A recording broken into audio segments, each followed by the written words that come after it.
आपण practice set 1.3 मधील question number 3 मधील 6वं एक्झाम्पल बघत आहोत.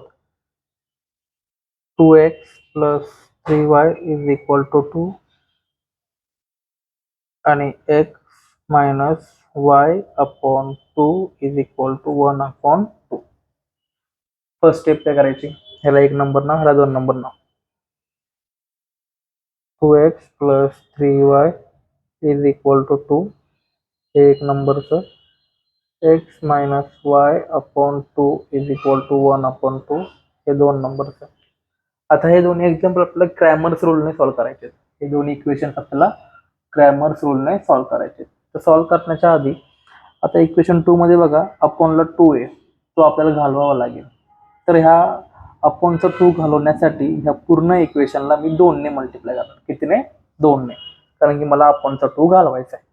मग इक्वेशन 2 मल्टीप्लाइड बाय 2.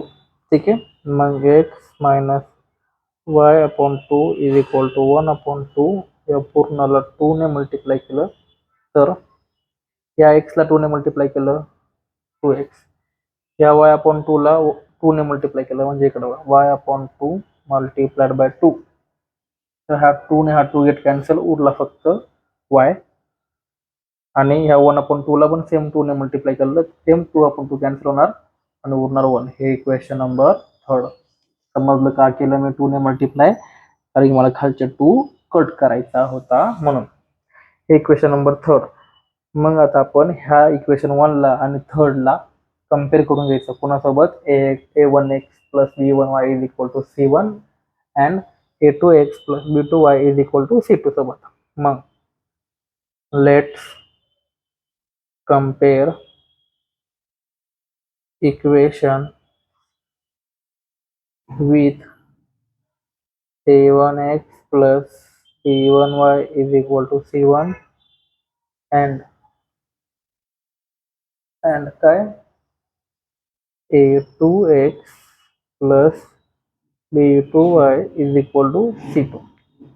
मग हे कम्पेअर केल्यामुळे काय मिळणार आपल्याला? a1 a2 b1 b2 आणि c1 c2 च्या व्हॅल्यूज मिळणार. मग a1 is equal to 2, b1 is equal to 3 आणि c1 is equal to 2. then a2 is equal to 2 third मध्ये इक्वेशन तिथं 1 and 3. कोणते इक्वेशन? 1 and 3. 2 नाही, 2 ला नाही करायचं, 1 and 3. 2 ला मी 3 मध्ये कन्वर्ट केले म्हणून. a2 किती आहे? 2. आता b2 y च्या शेजारी कोण आहे? कोण नाही म्हणजे 1 आहे, हा मायनसचा 1. आणि c2 किती आहे? प्लसचा 1. ठीक आहे. आता आपल्याला सॉल्व्ह करायचंय. सॉल्व्ह करताना आपण लक्षात ठेवा, ट्रिक यूज करतो. 12 32 13 चे 12 डी साठी, 32 dx साठी, 13 dy साठी. आपल्याला काढायचंय काय? डी साठी 12 म्हणजे a1 a2 b1 b2. a1 ची व्हॅल्यू काय? 2 b1 ची 3 मायनस 1. काय करायचं? मल्टिप्लाय. ह्याचं मल्टिप्लाय ह्याच्याशी 2 मल्टिप्लाइड बाय मायनस 1, मायनसचा साइन. ह्याचं मल्टिप्लाय ह्याच्याशी 3 मल्टिप्लाइड बाय 2. ठीक आहे. 2 इंटू 1 2, पण मायनसचा 2, हा मायनसचा काय? हा मायनस साइन, 3 टू 6. मग minus 2 minus 6 is equal to minus 8. म्हणजे डी किती आला? मायनसचा 8. ठीक आहे. मायनस मायनस प्लस, पण मायनसचं साइन. आता आपण सॉल्व्ह करणार आहे dx. 12 32 c1 c2 b1 b2 12 32. ठीक आहे. c1 ची व्हॅल्यू काय आहेत? 2 1, b1 ची 3 मायनस 1. ह्याचा मल्टिप्लाय ह्याच्याशी, ह्याचा मल्टिप्लाय ह्याच्याशी. 2 multiplied by minus 1 minus 3 multiplied by 1.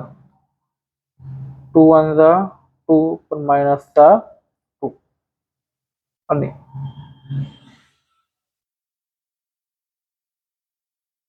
C C तर 3 1 जा 3 पण minus चा 3 मायनस मायनस प्लस पण मायनसचं साईन म्हणून मायनसचा 5. मग dx किती आला मायनसचा 5. आता आपल्याला काढायचं आहे dy. dy is equal to 12 32 13.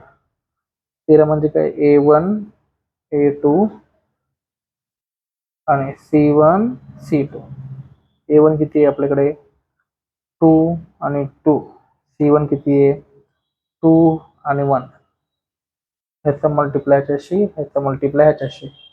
मग 2 multiplied by 1 minus 2 multiplied by 2. 2 1 जा 2 आणि ह्याचं मायनस 2 2 जा 4. ठीक आहे. समजा 2 मधनं 4 मध्ये 2 गेले 2 उरले पण मायनस आहे म्हणून मायनसचा 4.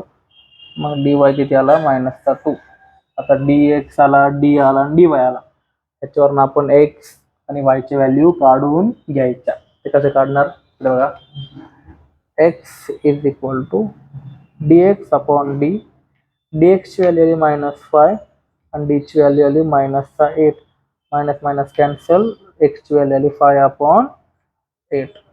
Same y is equal to कसं काढणार आपण dy upon d. y is equal to कसं काढणार dy अपॉन d. मग dy ची व्हॅल्यू किती आपल्याकडे -2 आणि d ची व्हॅल्यू किती -8. ठीक आहे. हा मायनस मायनस कॅन्सल. 2 1 जा 2 2 4 जा 8. मग dy y ची व्हॅल्यू किती आली 1/4. मग solution for given simultaneous equation